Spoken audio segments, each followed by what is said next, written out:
All right, hey guys, welcome to excuse me, the Daily Word Bible Study, a plain and simple book by book, chapter by chapter, and verse by verse study through the entire Bible. We are in Acts chapter 15, and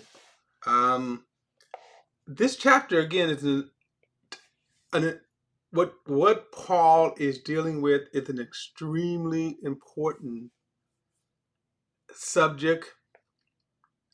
Do we follow the Old Testament law?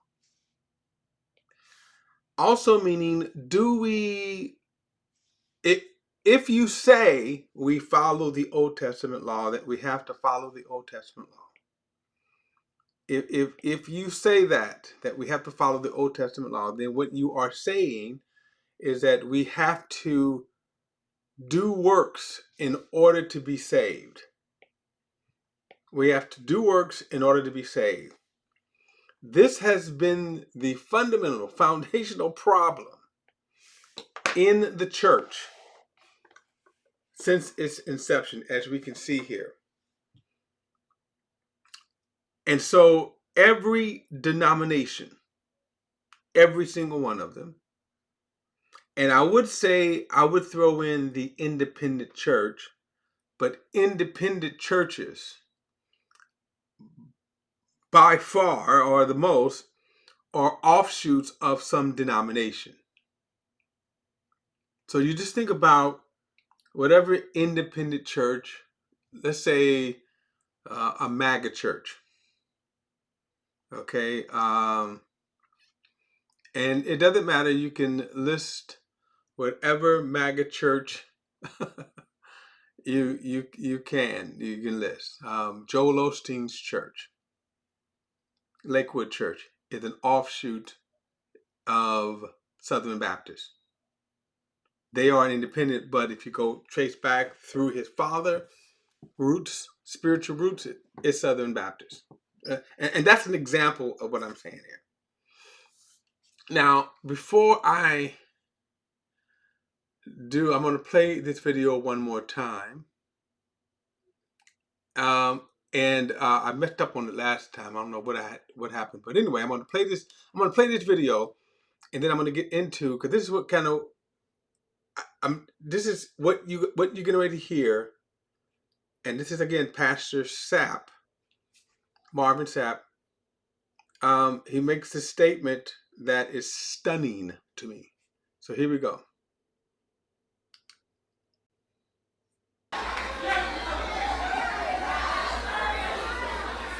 I am not perfect. I am progressing.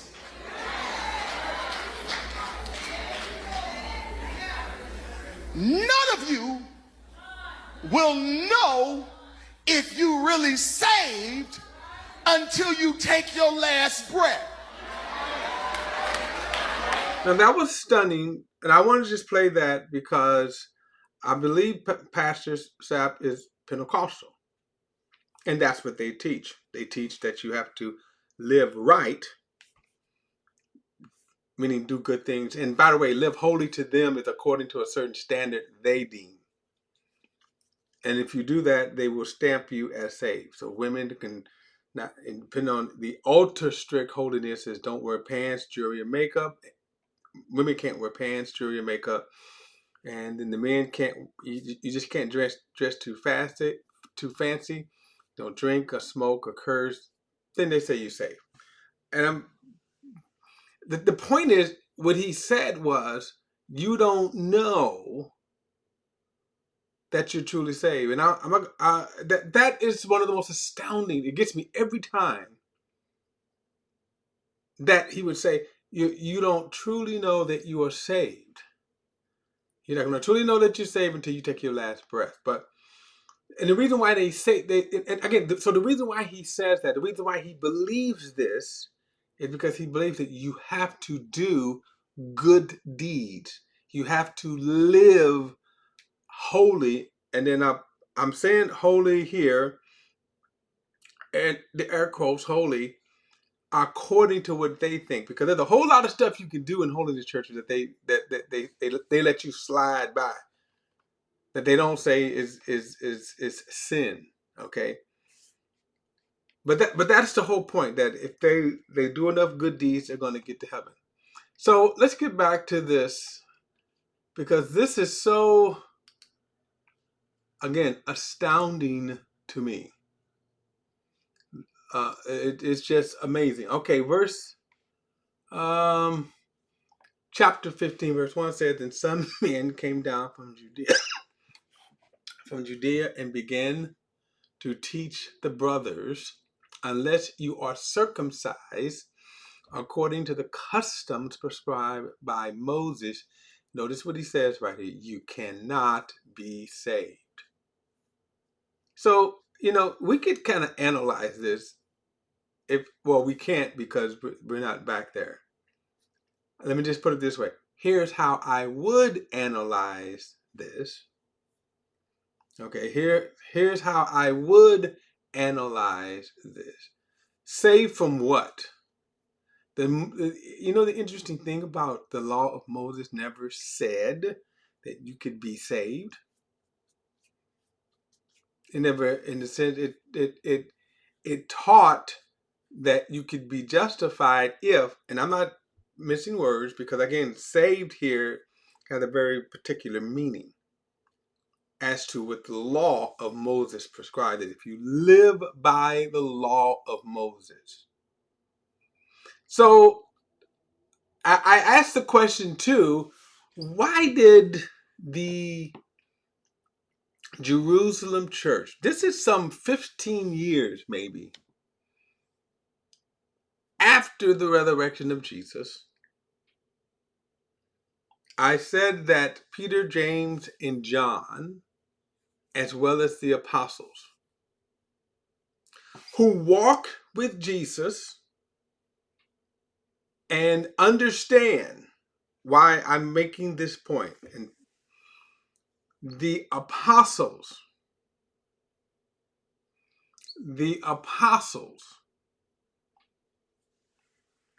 who walk with Jesus, who knew the truth. So, for example, let me go to John.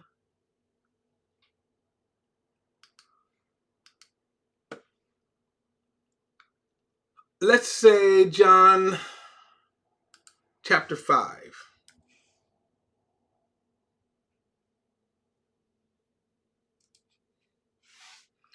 John chapter 5. And this is something, remember, they would have heard.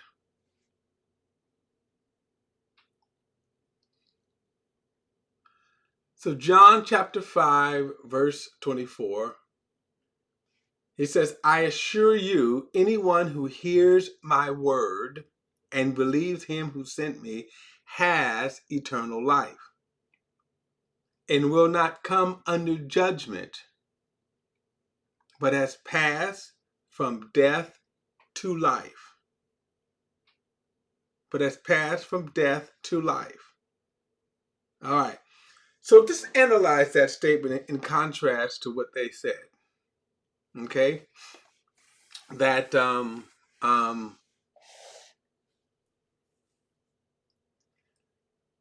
if you hear his word, and then notice this, and believe.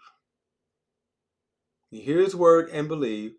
Notice what he says. You have eternal life. Not that you're going to get eternal life, but you have eternal life. Okay? You have it. You have eternal life. All right. So, let's see if I can pull up this. Something I want to pull up. But you have eternal life. You have it. Okay. Let's see here. Sometimes I don't like these programs because they don't have what I want. Okay. So, if you hear his word and you believe him, and you hear his word and believe, you have eternal life. Now get this, and you will not come under judgment, but you have passed from death into life. That sentence there contradicts these Judaizers that came. This sentence also contradicts every denomination's view of salvation, especially when it comes to works. Especially when it comes to works. Okay? And I'm looking for a particular one because I want to really contradict something with them. If I can find just where it's at. And it's making me go through a whole lot here. But think about this now. So this is what Jesus says. First he says, I assure you of this. And then he says, if you hear his word and believe, you have eternal life. And there's two things he promised. You have eternal life, and you will not come under judgment. You will not come under judgment or condemnation. Okay? All right. I think I found it. Yes. Okay. And I was right here. So he says, anyone who hears my word and believes, he says, will not, you have eternal life, not going to get, not going to receive, not going to earn. But notice this, you have it right now. So remember what they're saying. You have to keep the law of Moses. If you don't keep the law of Moses and in their way be circumcised, you cannot be saved. So now their brand of salvation doesn't match what Jesus' brand of salvation is. If you hear Jesus' words, you have eternal life. Notice, you will not come under condemnation, but you are passed from death unto life. And so verse 30,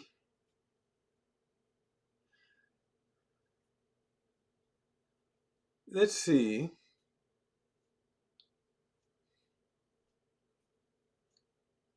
Verse 34, I don't receive man's testimony, but I say these things to you so that you might be saved. Okay, that's what I wanted you to see, because now here is Jesus telling you how to be saved. Jesus is telling you how to be saved, right? So, John, who wrote this, Peter and James and the apostles, the other 9 apostles, they were there.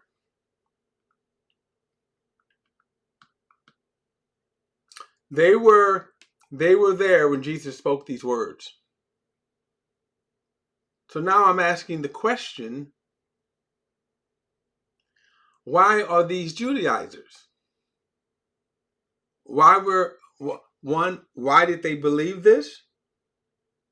2, why were they allowed to teach this? Because the apostles,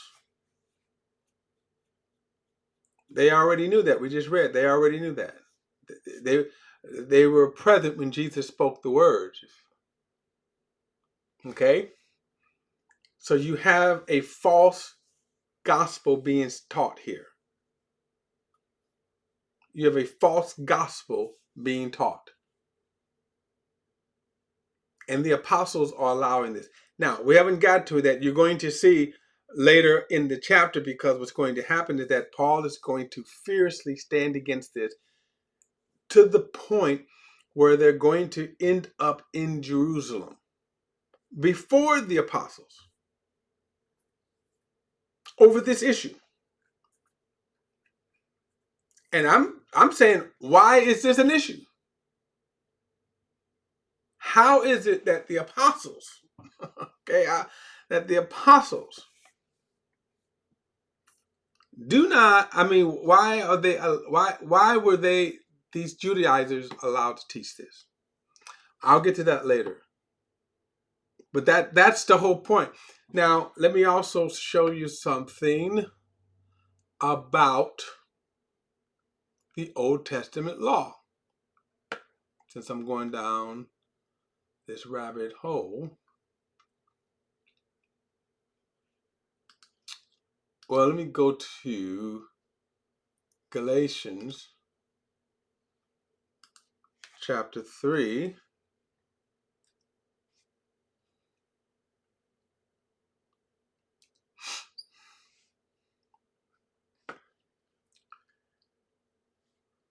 Okay, I'm going to skip down to verse 6. Okay, now Galatians was another issue here, became another issue of law that Paul had to deal with the Galatians, Judaizers from Jerusalem. Came down and again were teaching the Galatians that they had to be circumcised. So now Paul makes his case. He says, just as Abraham believed God and it was credited to him for righteousness. And the reason why this is important is because Abraham precedes the law. He says, then understand those who have faith are Abraham's sons. And now the scripture saw in advance God would justify the Gentiles by faith and told the good news ahead of time to Abraham, saying all the nations will be blessed through you. So those who are faith are blessed with Abraham who had faith. So now here's what Paul is arguing as an equal apostle to the 12. For all who rely on the works of the law are under the curse, a curse, because it is written, blessed, everyone who does not continue doing everything written in the book of the law is cursed. That's what you have to understand right here. That when you don't keep the law, okay, when you don't keep the law, or put it like this: if you're going to keep the law, you have to keep all of the law perfectly all the time, okay? And let me find squeeze one more verse in here. All right. So notice this: for all who rely on the works of the law under the curse, because it's written, everyone who does not continue doing everything written in the book of the law is cursed. Now, the reason why this is important because remember, the law is the foundation of every denomination, of every work-based, salvation-based, every um, teaching, right? Whether it's Catholicism, Pentecostalism, works, salvation by works, okay? Salvation by works, okay? And what I want to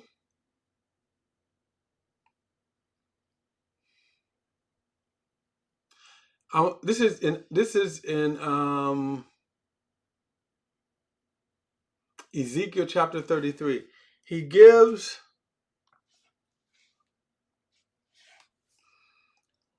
if you think you could keep the law,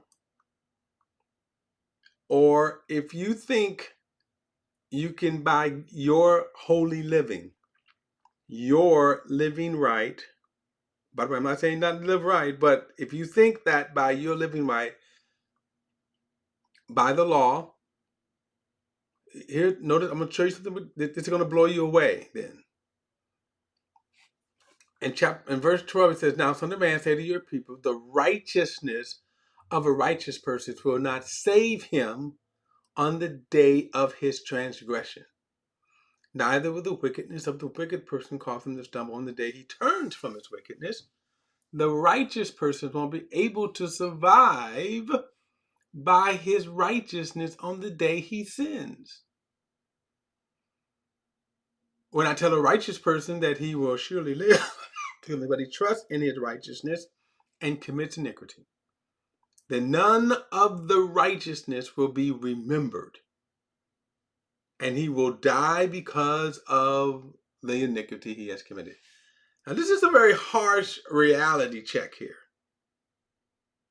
Well, in other words, what he just said was that, let's just say you live 100 years, and 99 of those 100 years you have been living right. You've been doing good. By the way, you can't. But let's say let's say you did. Let's say you met the law standard, the law of Moses standards for 99 years. And then in the 99th year, you sin, you commit iniquity. All of those 99 years are wiped away. Done, gone. All of those 99 years are wiped away. They won't be remembered. Now you say that, oh man, that's not fair. Well, it's not fair according to who? Because God has given you a better way of salvation. See, that's the whole point. That's what they missed when they said that you have to keep the law of Moses. Because basically what they were consigning the Gentiles to, as well as themselves, is not only just getting circumcised. He said you had to get circumcised to keep the law of Moses, or you cannot be saved. You had to do, by that measurement, you had to do a whole lot more. You had to not only get circumcised, but you had to keep all 613 commandments all the time. That if you broke one commandment, then even though you got circumcised, you would have broken the entire law. The entire law. I'm going to squeeze one more verse in, and then I'll pick this back up next time. Let's do this. Let's go to James, and I think I want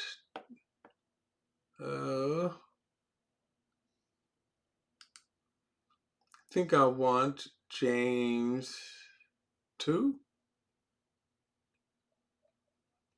I should know this by heart by now. Oh, here it is, James chapter 2. So then look at verse 8. He says, indeed, if you keep the royal law prescribed by the law, love your neighbor as yourself, you're doing well. But if you show favoritism, you commit sin.